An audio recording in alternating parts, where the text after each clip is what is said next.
తెలంగాణ తొలి ముఖ్యమంత్రి కల్వకుంట్ల చంద్రశేఖరరావు మనవడు మాజీ మంత్రి కేటీఆర్ తనయుడు హిమాన్షు గాయపడ్డారు. అమెరికాలో ఉన్నత చదువులు చదువుతున్న హిమాన్షు ఇటీవల ఇండియాకు వచ్చిన విషయం తెలిసిందే.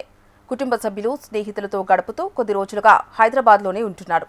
ఈ క్రమంలోనే జిమ్లో వర్కౌట్స్ చేస్తుండగా అతడు గాయపడ్డాడు. హిమాన్షు ముక్కుకు గాయమై రక్తస్రావం కావడంతో వెంటనే కుటుంబ సభ్యులు గచ్చిబౌలిలోని ఏఏజీ హాస్పిటల్కు తరలించారు. ఇప్పటికే కేటీఆర్ దంపతులు హాస్పిటల్లోనే ఉన్నారు. కొడుకు పరిస్థితి గురించి ఎప్పటికప్పుడు డాక్టర్లతో సంప్రదిస్తున్నారు.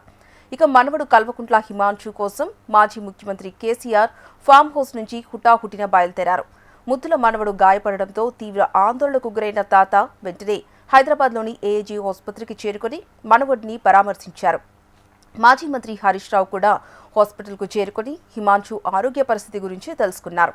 హిమాన్షు ఆరోగ్య పరిస్థితిపై బీఆర్ఎస్ నాయకులు, కార్యకర్తలు ఆందోళనకు గురవుతున్నారు. ఇప్పటికే బీఆర్ఎస్ కీలక నాయకులంతా గచ్చిబౌలి ఏజీ హాస్పిటల్కు చేరుకున్నారు. అయితే ఎవరూ ఆందోళన చెందాల్సిన పని లేదని, హిమాన్షుకు గాయం చిన్నదేనని కేటీఆర్ ఎక్స్ ద్వారా వెల్లడించారు. ప్రస్తుతం హిమాన్షుకు ట్రీట్మెంట్ జరుగుతుందని, త్వరలోనే అతడు కోలుకుంటాడని కేటీఆర్ అన్నారు.